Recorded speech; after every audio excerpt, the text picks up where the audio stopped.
As for what was targeted, it's a bit less clear. We're hearing that some of those rockets may have fallen near the U.S. consulate in the city.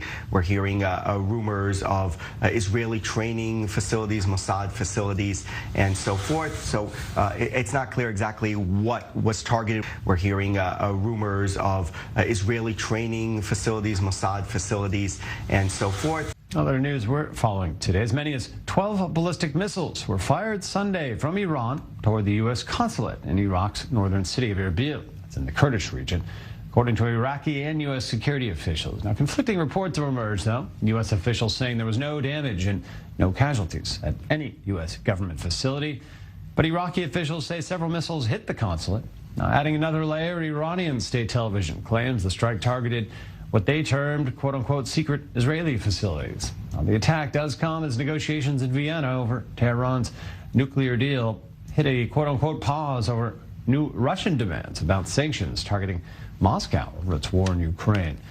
Now, for more on the subject, we're joined in the studio by both our Middle East correspondent, Alec Pollard, and Jonathan Regip, I-24 News defense correspondent. Thanks for being with us, guys, on this interesting story here now emerging today. Alec, the conflicting reports here, what's known about what took place here in Erbil?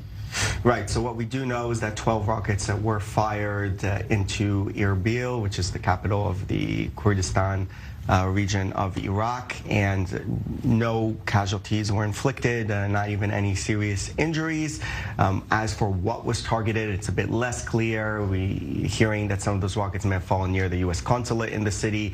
We're hearing rumors of Israeli training facilities, Mossad facilities, and so forth. So it's not clear exactly what was targeted. Was this revenge for the two soldiers, Iranian soldiers who were killed in Damascus? Was it revenge for Qasem Soleimani, because we're hearing that the rockets were fired at exactly the hour to the minute that Soleimani was taken out by U.S. forces. So what exactly was the purpose? It's not clear, and what exactly was damaged there, although we know that there weren't any serious injuries. But we do know for sure that the rockets were actually fired from Iranian territory and not, for instance, from the Iranian militias inside Iraq, which is something that we've seen in the past, that those Iranian militia, the Shia, Iranian-backed Shia militant groups in Iraq firing, for instance, on the U.S. embassy in Baghdad. We saw that in the past. That's probably not the case here, also because people were able to see from which direction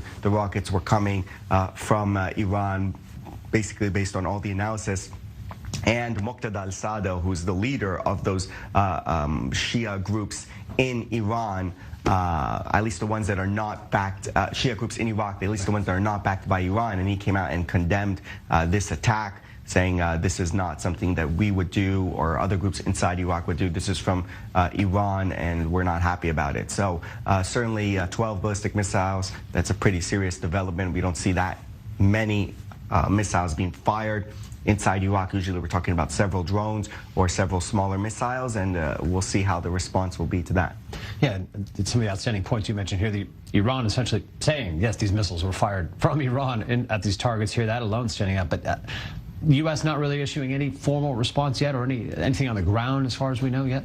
Right, just a condemnation from the United States. But again, if U.S. personnel were injured, that would be a whole different ball game. But usually when these attacks take place, the attackers are careful not to harm the U.S. soldiers in order not to blow up something into something bigger. Even rumors, as it was 2 years ago when they fired, and also now that it's actually coordinated with the U.S. forces to make sure that they're not injuring any of the U.S. personnel there. I want to get the inescapable Israeli angle into this. Tehran, or at least media sources there, saying this was targeting Israeli facilities. In fact, how's the Israeli defense establishment looking at the now still ongoing threat of these ballistic missile strikes, but also what's the take on the reports of activity near Erbil? First of all, regarding an Israeli official response, I assume we will not hear any, because simply Israel will never officially say, yes, we are active in Iraq. Yes, this is the Kurdish part of Iraq, and we know that Israeli and Kurdish officials do have ties, but Israel cannot come and say, yes, we're active in Iraq. Therefore, I do not expect to hear an Israeli official, and if it is, it will be a complete denial.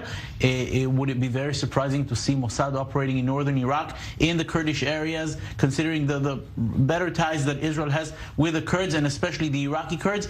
Probably not very surprising.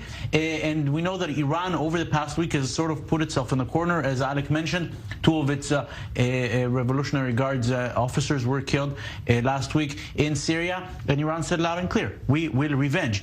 With Iran being so straightforward, first about the fact that they will revenge, and second about taking responsibility on state media about this attack and saying we have targeted secret Israeli sites. This may be the revenge they were seeking. They put themselves in the corner in which they needed to present some kind of a revenge, and this could possibly be it.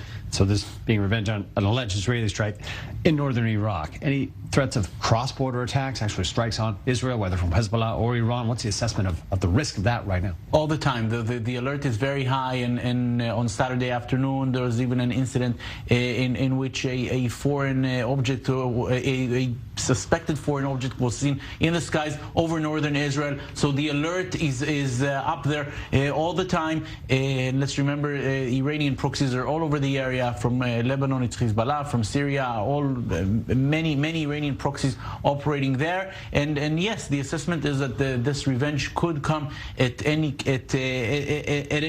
arena. If this is what we see as the revenge, the fact that missiles are fired at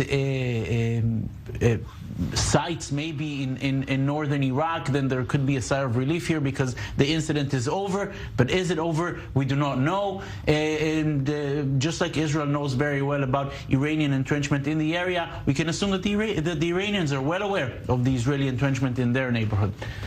Jonathan Reagan, defense correspondent, Alec Pollack, Middle East correspondent, thank you both for shedding some light on that. A series of reports coming out.